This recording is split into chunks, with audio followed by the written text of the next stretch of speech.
Hi, Lav. Hi, Wax. I missed you. Oh, it's been so long since we had a conversation. How have you been in the past month? Oh, so much has happened. You don't even know. Not everyone knows that we live together, so not everyone who hears this is going to know it's a bit. But the bit is it's been a while since we recorded the podcast. And that's because we're busy as fuck. We're so goddamn busy. It's ridiculous. And I know like everyone says that, but we've been busier than usual. And not even sucking and fucking this time. At least for me. Well, speak for yourself. Okay. I've been busy sucking and fucking extensively. I just been hanging out. Huh?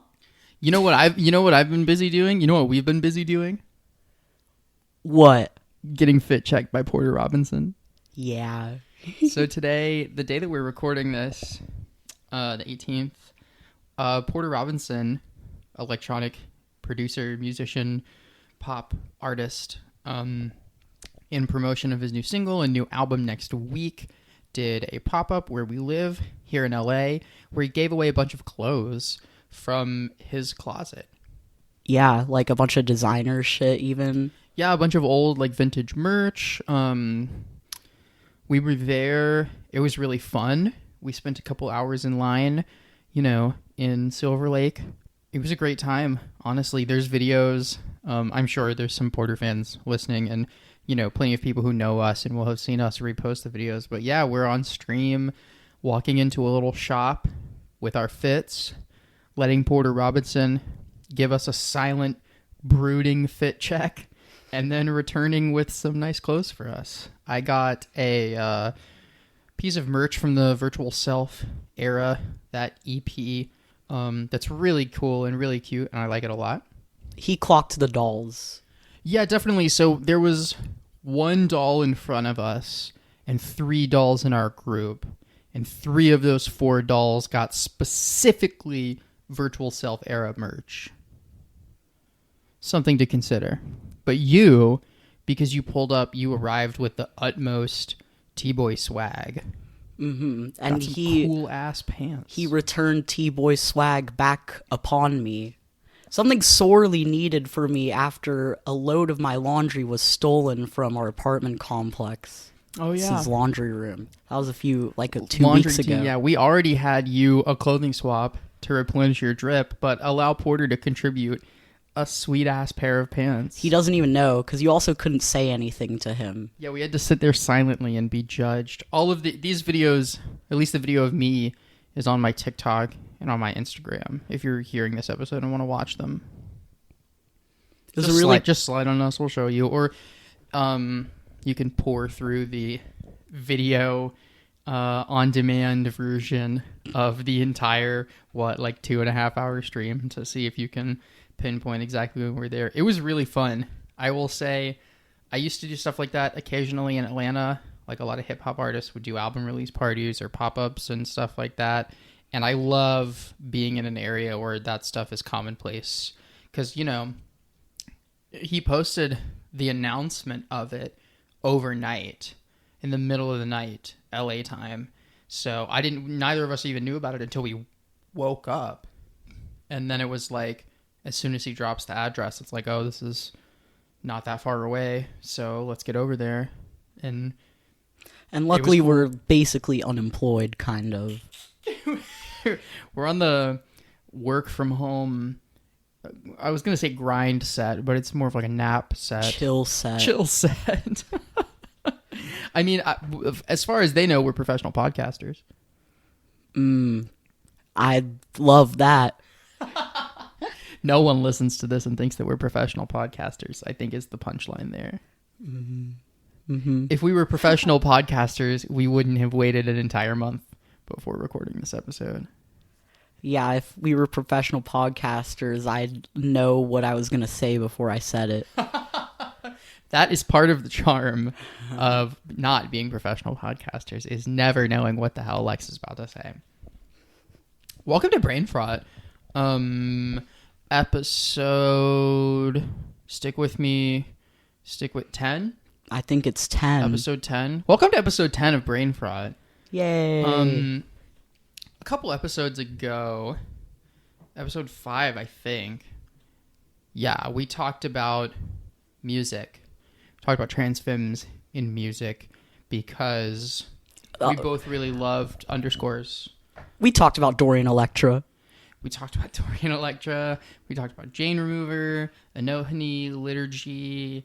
It's been another pretty solid year, I think, for transgenders in music so far. The Euboa album that just came out is one of the best things I've heard this year. We got the deluxe version of the Underscores album we love so much, Wall Socket, and it's damn good too. Oh yeah, we're gonna see her. Yeah, we're gonna see Underscores next month, right? Might even be like 2 weeks from now at this point or so. I'm gonna try to get this episode out quick since it's been a month. Oh, okay. Anywho, today we're gonna pivot. We're gonna return to the well of media because last time all we did was talk about sex, and since you've been so chaste and so virginal in the time since that episode was recorded, let's pivot and talk about media. Can I go get a prop? A prop? Yeah. Yeah, go crazy. Yeah, actually, okay. I'll talk. So while Lex gets a prop, this was not planned. I do not know what they're about to walk back into the room with. It's been a talkative year for transgender films. And the big reason why is I saw the TV Glow, which we had the pleasure of seeing together a couple of months ago at this point. But it certainly has people talking. And when the trans community is talking, Brain Frot is talking. So I think we're going to talk about that movie. We're going to talk about another transgender classic that Lex recently saw for the first time, a movie that I love.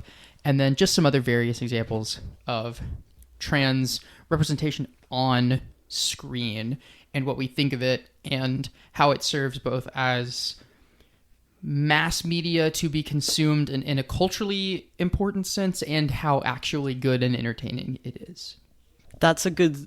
Thank you, Lab. So the prop that I brought is a zine that I bought like in the past few months called Through the Vitriol, Exploring Transgender and Gender Nonconforming Representation in Western Cinema. And it just like lists like movies that do transgender not so bad.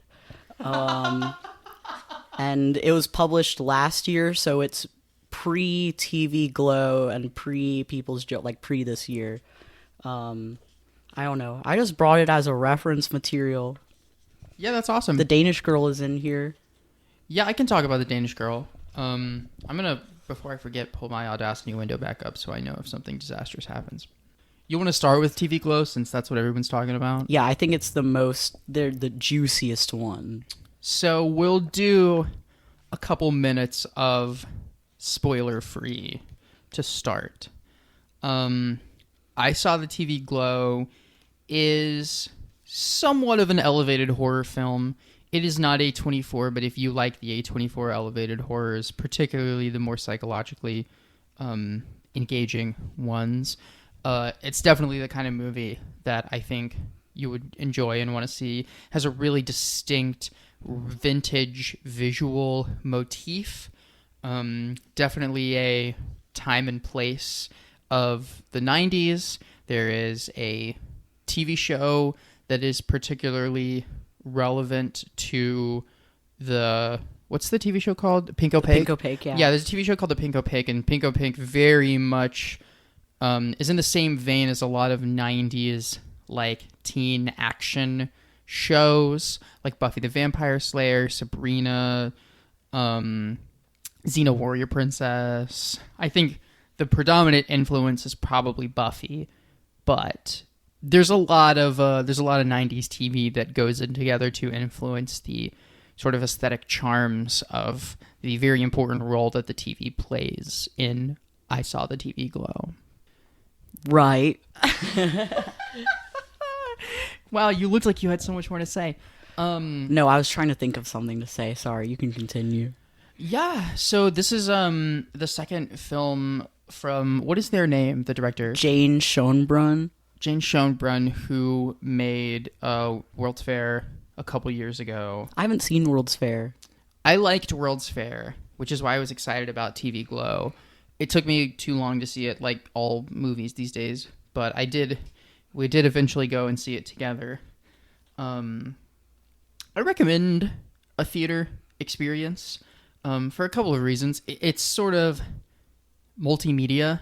The visual styles transcend and flip very graciously between the sort of vintage aesthetic and this very neon-caked, almost Nicholas Winding Refn Drive-esque realism, hyper-realism even. That's very fun, and the sound design is remarkable.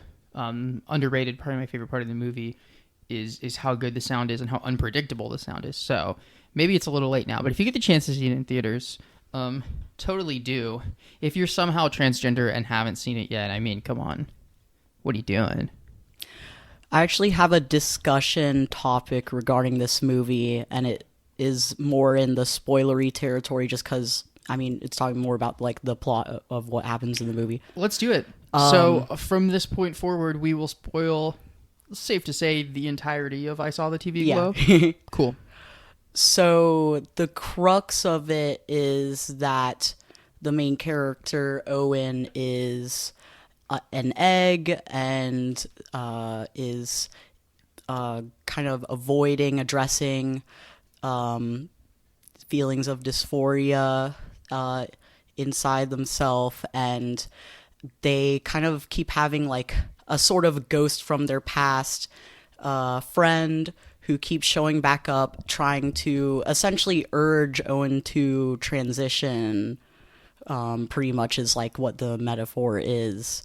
And I'm curious what you think about that in the context of cracking someone's egg, because I think the way you do it can be, people have different, like trans people have different ideas of how to go about cracking someone's egg.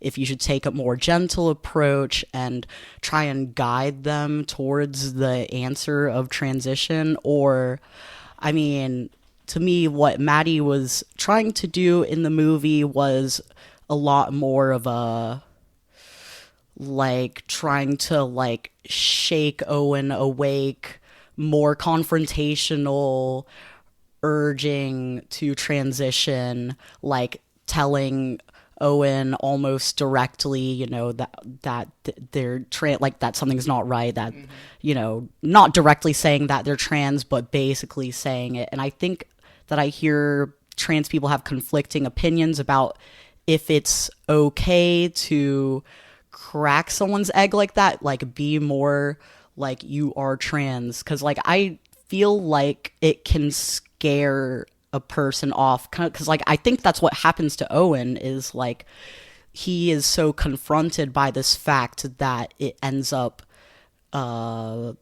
he puts it off for many more years. He buries the thought deep, and you know, people argue that if you're too confrontational and forward with it, that the egg is going to deny those thoughts, the dysphoria further, and you know, it kind of can, like, it's very, I don't know, people are very like non-confrontational, they just don't like addressing those feelings. I just wanted to know what you felt about that, because I feel like you are more confrontational with cracking people's eggs. So that's exactly what I was going to say, is I think we've got two sides of the coin here, where I think you're eminently patient and immensely cautious with someone that you suspect may be trans in order to ease them in as much as possible. And I sort of subscribe to the mentality that in that situation, someone can watch literal years of their life go by without making a decision that could immediately improve everything for them. So I understand why it's controversial. I mean, the reason it's divisive is because I think it's called like the egg prime directive. There's no one solution that will crack every egg perfectly. Mm-hmm. That's the thing. At the end of the day, some people a forceful approach will scare them away and may prevent them from ever transitioning. And some people, a gentle approach will always be too gentle, and they will flirt with that gentleness forever because no one is forcing them to confront their feelings. So Sorry to give such a non-answer. No, but yeah, I mean, if you're asking me, I don't know. I'm a trans person. Almost everyone in my life is trans. And so when I see egg behavior, particularly egg behavior that is frequently occurring, there are things that a lot of particularly trans femmes, but also trans mascs do that everyone in retrospect sort of realizes is egg behavior. And I don't know. I'm not going to be shallow to people about, I'm saying this is egg behavior. You are acting transgenderly. Think about that and make a change. They like see like a pop-up window. I'm like Clippy. I'm like, hey, holding like an estrogen vial. I'm like, I can help you with that. Yeah, I do think it's, if you know the person, then you know how to treat them regarding that, or you should know how to address it with them, or, it's just depending on the person's personality, but like... That's true, but I don't know. They're just like... As much as it would suck to watch someone spend years trying to realize that they're trans, I don't have years to spend trying to convince an egg that they're trans. I'm already trans. I already figured it out. I understand why people who are already trans are helpful in the egg cracking process, but the way I'm going to be helpful is telling you straight like it fucking is and letting you deal with those thoughts on your own. Not you specifically. No, yes, hypothetical egg. Yes, I know.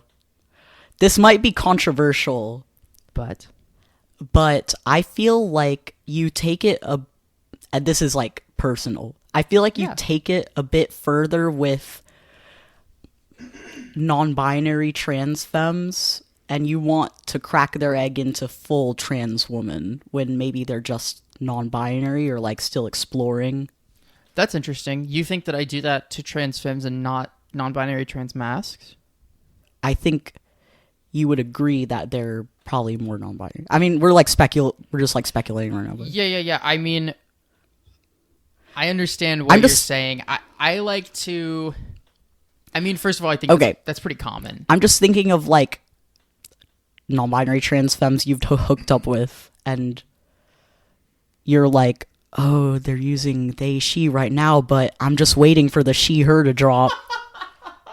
Okay. And I feel like maybe that's projection. Surely I've made some jokes like that. But first of all, there is the pipeline. Not everyone is willing to jump into the deep end and go she, her. How many people landed on she, her after a he, him to they, them to she, they to she, her saga?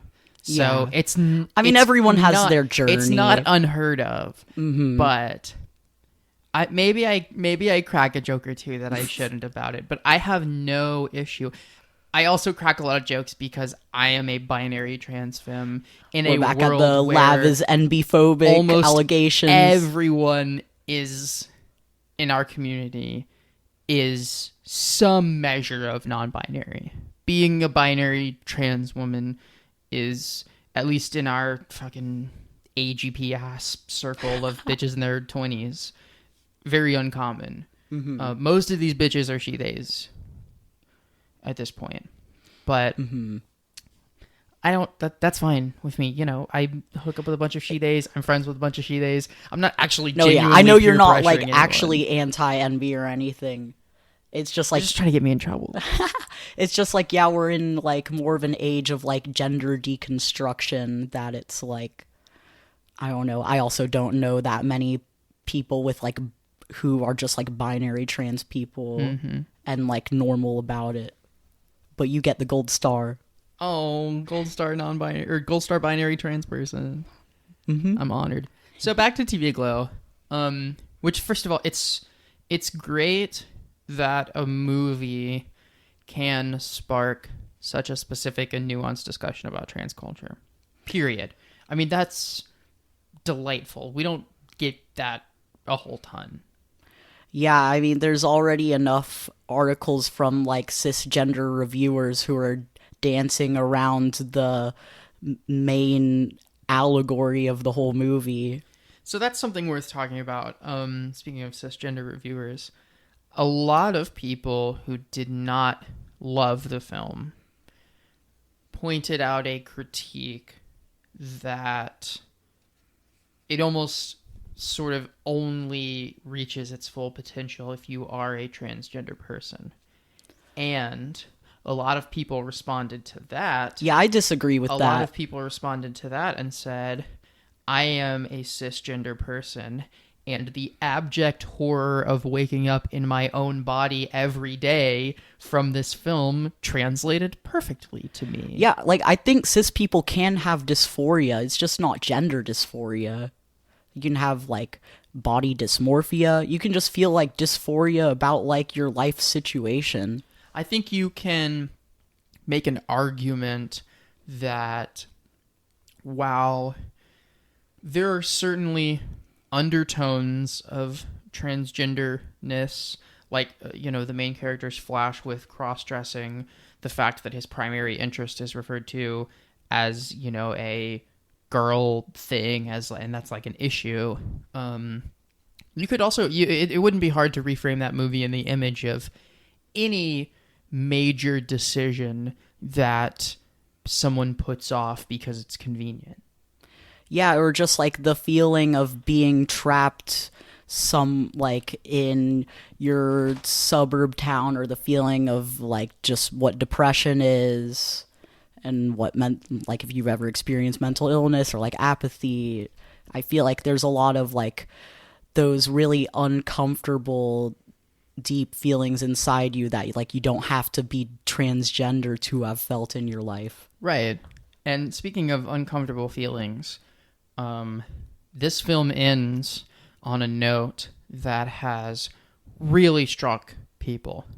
And there's a good reason, and I'm going to flat out spoil it. So last warning for anyone, but this film jumps through different time periods in its principal character's life, from early school years to teenage years, sort of post-graduation, and then at the very end, there's an extremely jarring jump, 20 full years into the main character's future. He is working ostensibly an extremely menial job. He is mundane. He is routine. His lips chapped. And he sort of has a mental breakdown, a complete just mental breakdown in front of everyone. And it's a harrowing moment. There's some very dramatic body horror and body imagery that follows. But the kicker of all of it, and I think for a lot of people the scariest part of it, is that he walks out and it sort of appears that he's done nothing but return to the status quo in that sense and apologize to everyone along the way.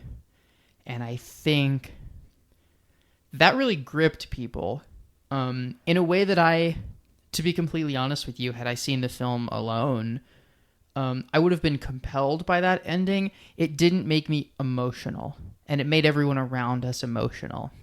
And I think, to wrap up quickly on that, it didn't make me emotional because I think I heeded the film's advice. Yeah. Because I'm doing exactly what I'm doing and being who I am. And I think the nightmare of it, the darkest, deepest parts of what it's hitting at, will hit people who have been putting off those kinds of life choices and decisions and analysis because their own personal nightmare is being reflected back at them. But that's just not us. Yeah, like this movie is very much for eggs. Like the trans people, like we've already been there, but like my most affected friend, oh my god, not to call them out, but they were like bawling because they're still kind of in that eggy phase. and like I couldn't even speak to them after the movie. They had to go home. But like, Wow. yeah, but like, yeah, it the ending is supposed to be unsatisfying, and not even unsatisfying in a bad way. Like, it leaves you wanting to see a different ending on purpose. Like, you want to see a happy ending for Owen where like she starts transitioning, and it's very purposefully ambiguous in whether Owen will actually do anything about the feelings that are still inside of him. And I read this like Polygon review that said that the ending is supposed to give cis people dysphoria. And I think it captures it really well. Like, cis people are left like thinking like, damn, like she, Damn, is she like just like me HRT for can fix real? her. Yeah, so one of the things that surprised me about TV Glow, I will say, I'm not a letterboxed girly anymore, and I don't like the 5-star scale as a music critic. I'm a 1 to 10 scale type of girl. I liked this film. I liked it quite a bit. I thought it was extremely stylistically impressive. 7.5, 8 range. Strong movie. Probably going to be one of my favorite movies of the year when all is said and done. People are kind of acting like this movie changed their life. I'm sure it did change some people's lives. I'm sure it did, but what most surprises me is when you and I saw the movie together, which was like your second or third time. One of the people we saw it with was extremely affected by it emotionally, and it is someone who, in my view, should have had their choices reinforced by the film in the same way that I did. And I think that's really common. A lot of trans people who have fully publicly embraced being trans for years, from surgeries to like people who are deeply, truly fucking ride or die trans. The type of people like me who I think should walk out of that movie and think, yeah, I'm doing everything fucking right. Those people also seem to be emotionally riveted and just wrecked by this movie, and I'm not really sure I understand why. Go ahead. Well, I definitely get why, and like I did feel extremely affirmed in my decision after I finished the movie. Like, the movie makes me feel like so glad to be transgender and like so confident in my choice to transition. But for me, what had me feeling so emotional about the movie was the portrayal of Owen's childhood being so hollow and empty of emotion and meaning, because and like all of that's how I felt in my childhood, and all of Owen's painfully quiet and awkward mannerisms, really translated to my own. And it has me feeling really sad for my past self as a child. Like, it just makes me mourn the childhood that I lost from the years of what I didn't even realize was dysphoria. So, like, I think when people are getting like, and like I also would feel I would have cried if I wasn't on testosterone. But yeah, I think it's the sense that, you can, like, I'm healed past that childhood, but it's like so many years of my life lost. And then that's what is even more harrowing about the rest of the movie. Like, every time it cut from like 8 years later to like 20 years later, I would have like a deep sinking feeling in my heart that like so much of Owen's life had passed without him transitioning. So, I think that emotion is just from what we as trans people lost in our childhood. That's probably right. Honestly, that's a pretty compelling theory. Like, just because you're past it and just because you've made the correct decisions doesn't mean that you can't, mourn the time lost. Yeah, I mean, you were like a popular twink in high school, so Yeah, I mean, but I don't know. I understand that, but No, that's fair. I think that's a perfectly reason to be Like, this is for the bitches who were friendless. I understand why that didn't. This is for the bitches who were friendless. You like TV Glow? You had no fucking friends. No, that's interesting. That was very well put. Do you have anything else to say about the movie? I don't think so. I do a 5-star scale, and I gave it a 4 out of 5. Nice. That's the same as an 8 out of 10. Yup. So yeah, I mean, like, just for me personally, it didn't change my life because I'm already there, you know? Yeah. But yeah, it's really good. It's definitely a transgender must watch. Speaking of transgender must watch, after quite a few weeks of nagging, we finally sat down about 2 weeks ago and watched the 2014 film Tangerine, which follows a day in the life of 2 trans femme prostitutes in our very own Los Angeles. I like to describe it as Uncut Gems for Girls because it's loud, it's intense, a lot of yelling, a lot of people talking over each other. The subtitles, extra work in Tangerine. But it is notorious for a couple of reasons. I mean, it was shot on an iPhone and with a pretty low budget, but it is so deeply compelling as cinema that you kind of hardly even notice. Yeah, I like how, I mean, the style of filmmaking, I think, perfectly reflects its subjects. Mm-hmm. One thing that really struck me about the movie is if you have to take the bus everywhere in LA, it will take you all day like that. And you will miss your 8 o'clock performance because you're still on the bus. Life lessons. I think I've seen Tangerine 10 times probably. And I think what hits it for me, and this is not a criticism of I Saw the TV Glow, nor of any film that opts for metaphor in its approach to transgender issues. Tangerine is real.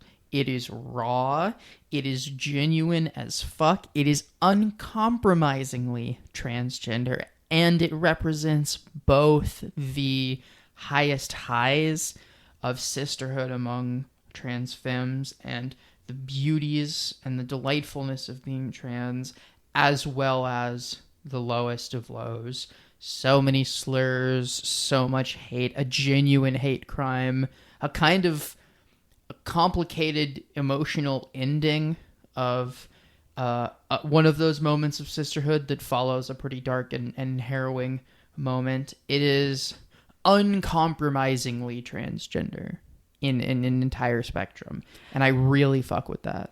It's kind of the opposite of the introspection of TV Glow. It's very just like in your face, gritty, real, like this is just a day in the life. Mm-hmm. And it's not like I feel like yes, I'm trans, but it's like not really, it's not a lifestyle I can relate to. So it's very much like me looking into a scene that I have no direct experience with. Mm-hmm.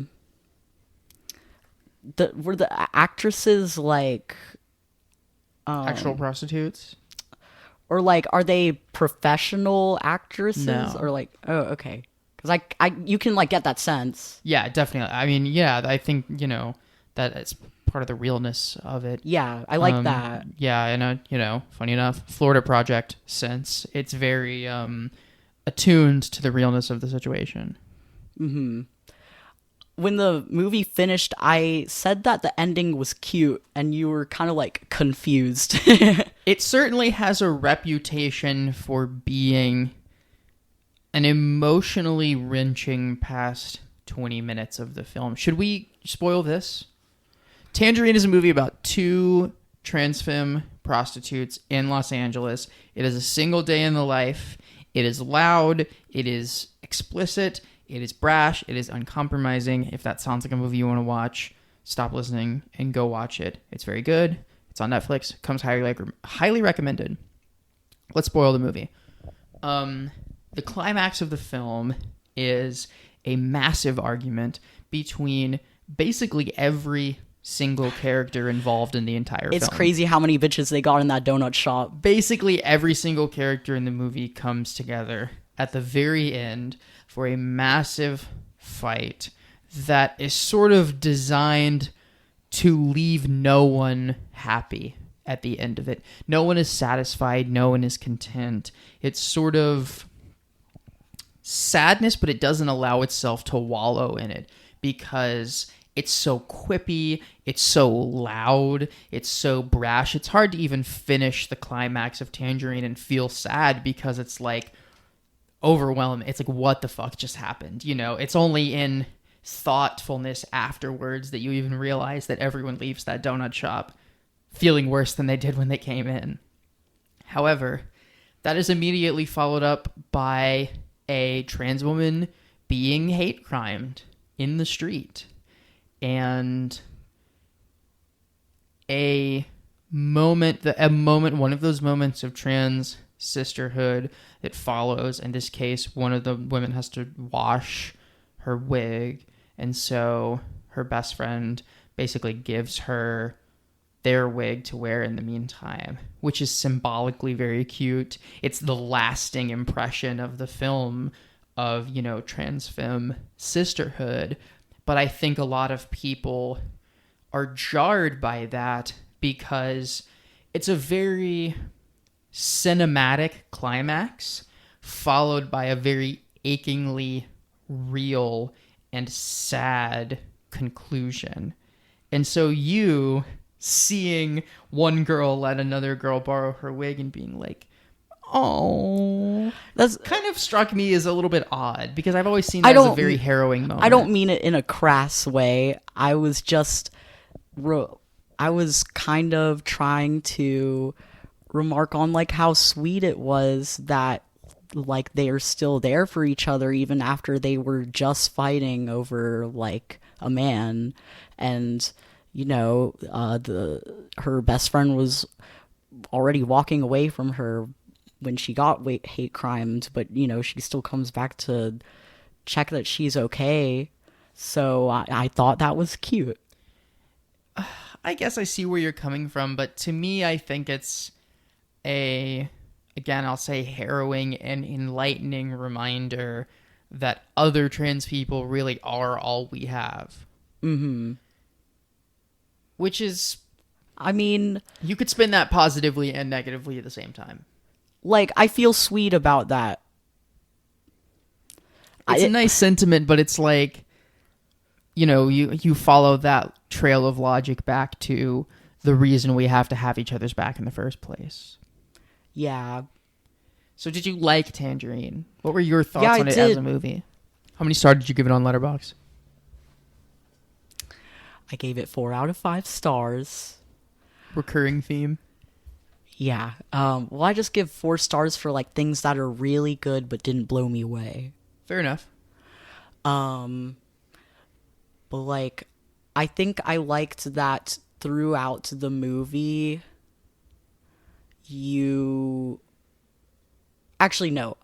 Do you think the Armenian taxi driver is based? Kinda, yeah. Because he's a chaser. So there's a chaser in this movie, and I'll throw the word chaser around a lot. But this man is an honest-to-God chaser. Real chaser. So, it's funny, this was going to be the last thing I talk about in Tangerine, because it has one of my favorite scenes ever. Period. There's a taxi driver, a cis male taxi driver, who plays a quintessential role in this film, who has a habit of picking up trans femme prostitutes, taking them to a car wash, and giving them head. That's what he wants. Like, that's why he wants trans femme prostitutes, is so that he can suck their dicks. Based? Are we comfortable? Cute? Yeah, we're comfortable saying that? That's based? I think that's kind of based. That's all he wants to do, really. In the moment of pure cinema, that I love so dearly in Tangerine. One of my favorite moments in any movie ever. He is perusing the streets where trans prostitutes normally walk. There is a new girl in town that he picks up and gets furious when he realizes that she is cis and doesn't have a dick that he can suck, and literally ejects her from his taxi because she is cis, and shouts at her about not working on the block where all the trannies walk, which is He's right for that. Hysterical. He is just keeping an invading cis person out of trans women's spaces. And then when, like, the other girls, like Cindy, sees the taxi driver, she's like, thank God it's you. Yeah, she's literally like, oh, he's such a king to the transgender community. Yeah, I thought the movie was great. Hell yeah. There's another trans movie that people have been talking about this year. Oh, yes, it's my turn to speak for the autistic community. The People's Joker. I think The People's Joker has done big things for trans people with autism, which is why I have not seen it, because I'm kind of afraid I won't like it, and I don't want to watch it and not like it. Well, here's the thing about The People's Joker. It's built like a YouTube video. That's what I've heard. Yeah. Like, it's got about the same production quality as a Defunctland video. Maybe less. But I think that it resonates quite specifically with the online transgender community, the mentally ill Twitter T-girls, which is all the people we hang out with. So that's why it's been such a buzz. Other than, like, okay, you go. All the people you hang out with. That is not all the people I hang out with. Well, you are a Twitter. You're a T-girl and you have Twitter. That doesn't make me a Twitter T-girl. Come on now, there's a difference. I'm a fucking Transtagram girl. True. Well, yeah, this movie was built for an audience of like 12 people.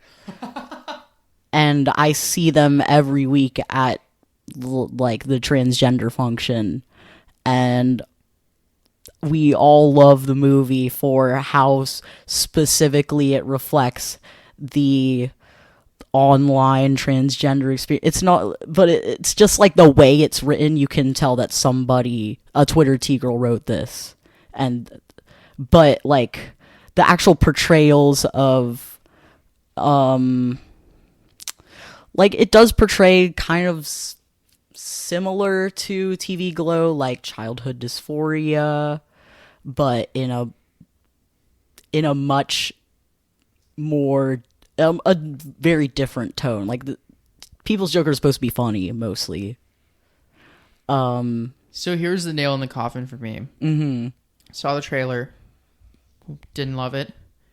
Was still gonna see it anyway eventually, because I figure, it's trans cinema, I'll watch it. And someone we both know, someone I don't particularly like, God, I hope they don't hear this and recognize themselves, but they said to a group of people that included both of us that they loved the movie, they really related to it, and that it's the first movie they've ever seen that is exactly like what they would write if they wrote a movie. And I said, great. Now I never, ever fucking have to see it. Because I don't want to. Can you mouth the name of... Oh my god. Sorry. Yeah, it's for the cringe girls. I'm sorry to say. That's why I haven't seen it. I'm not cringe. And that's why me and my friends all have seen it, because we're cringe. But, I mean, it's not, like, the best movie in the world either. We're just so starved for trans cinema, to be honest. That's probably a fair assessment.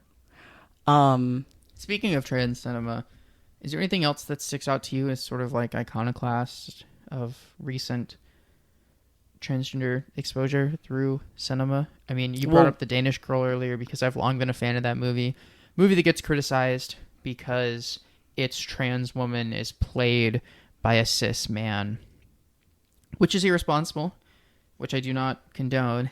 However, I find it to be extraordinarily compelling. I think for a lot of the cringe autism type girls, it might be too slow. This is going to sound patronizing, but a little too artful and patient of a film. You know, it's Tom Hooper, it's King's Speech. It's a little on the drier side compared to something like TV Glow or Tangerine or People's Joker. But I will say none of those three movies regularly make me cry. And The Danish Girl fucks me up every single time I see it.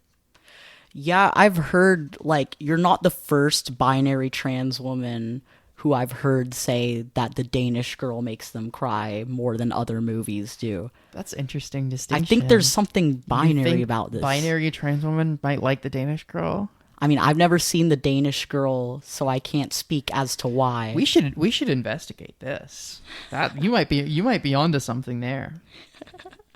So I suppose we should talk about, it's not cinema, it's television, but the defining appearance of a transgender person in popular media in the past 5 years, through which all trans femmes are now relentlessly compared to extensively. Hunter Schafer's appearance as Jules in Euphoria. Say what you will about Euphoria, it is ridiculous. Season 2 is a massive decline in quality from Season 1.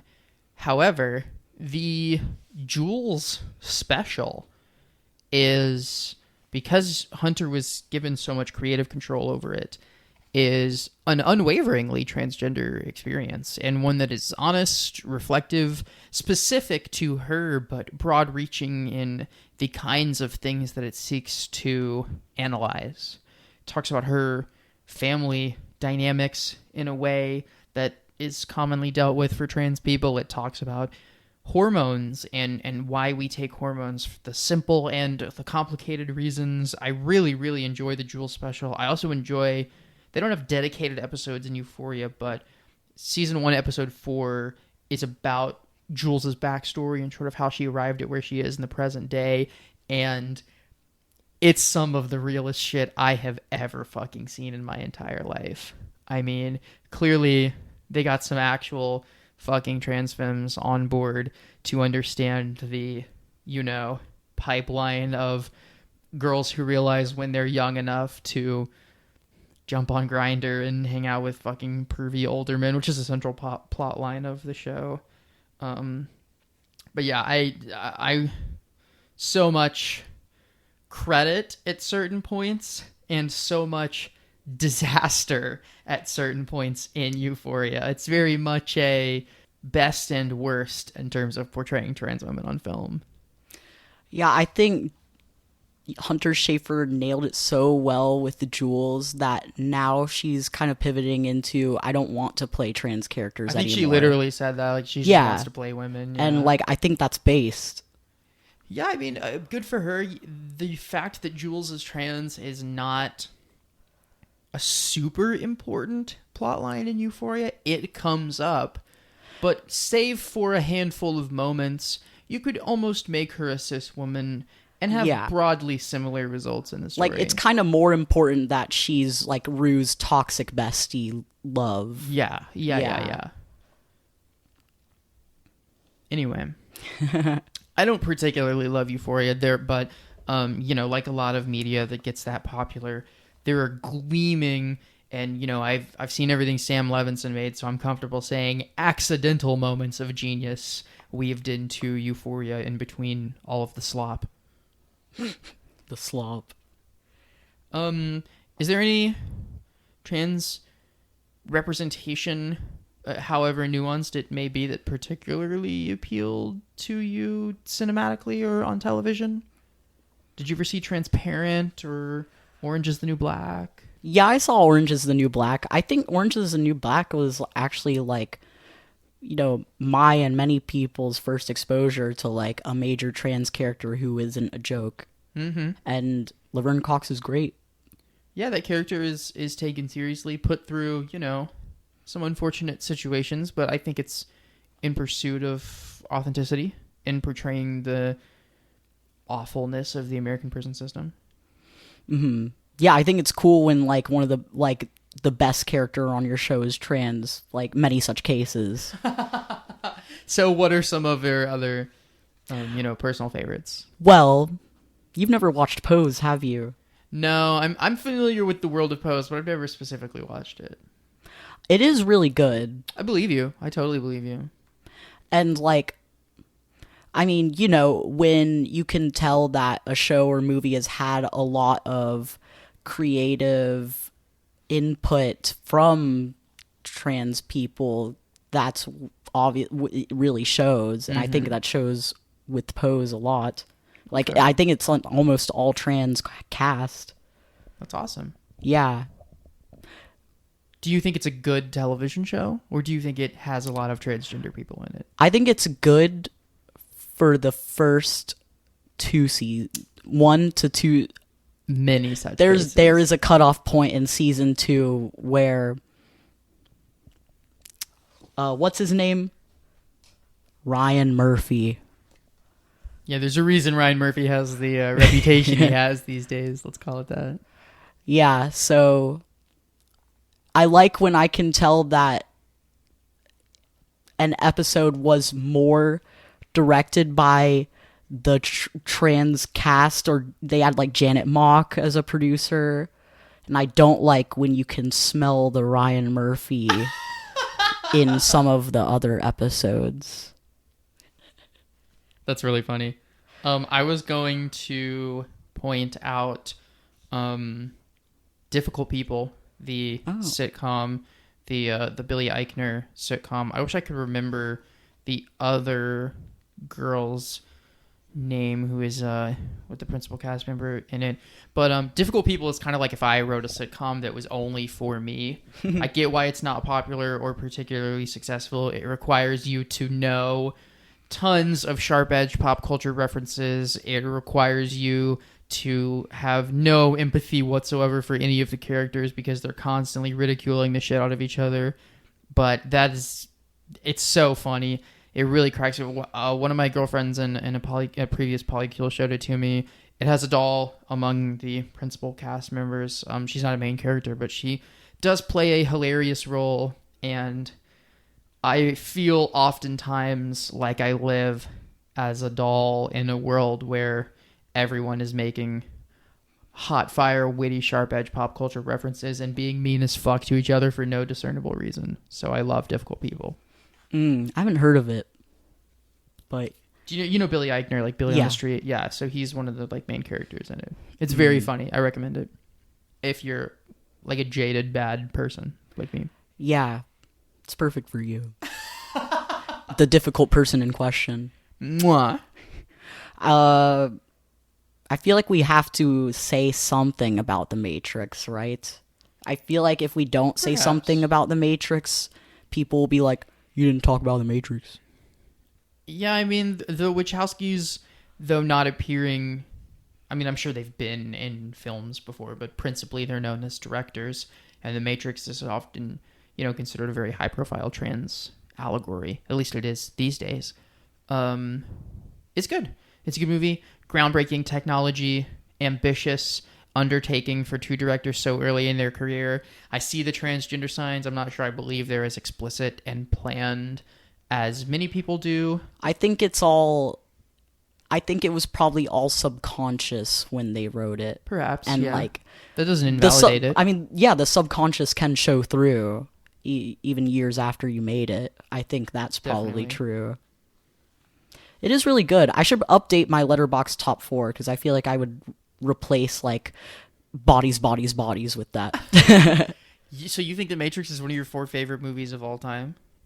Probably. That's crazy. I had no idea you liked it that much. I just think it's really good. Another movie that is one of my top 4 favorites that you probably wouldn't expect. What? Blade Runner 2049. Blade Runner 2049? Yeah, with Ryan Gosling. No, I know. Have you seen the original? No. You should. I really Yeah, I know. like the original. Yeah, I'm trying to think about. Sorry, I'm like typing on my phone at the same No, time you're that I'm okay. trying to, because I'm trying to remember the original author of Breakfast on Pluto. Have you seen Breakfast on Pluto? I haven't heard of it. It's Cillian Murphy. It's Oppenheimer Oh.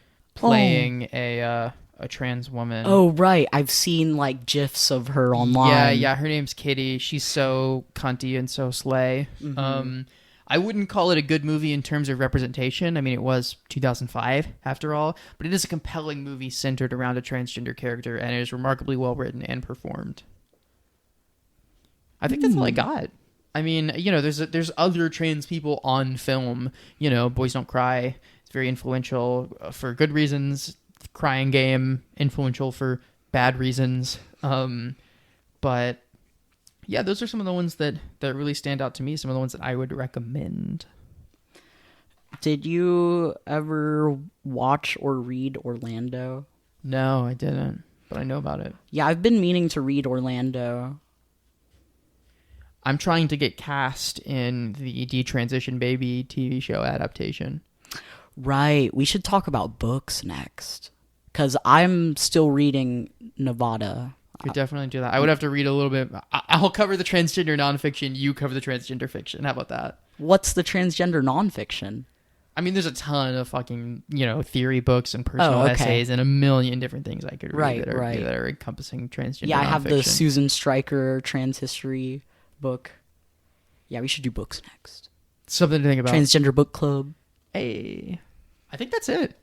I mean, we talked about a wide variety of different films and TV shows, what we think of them, what their strengths and weaknesses are, and whether or not we recommend them.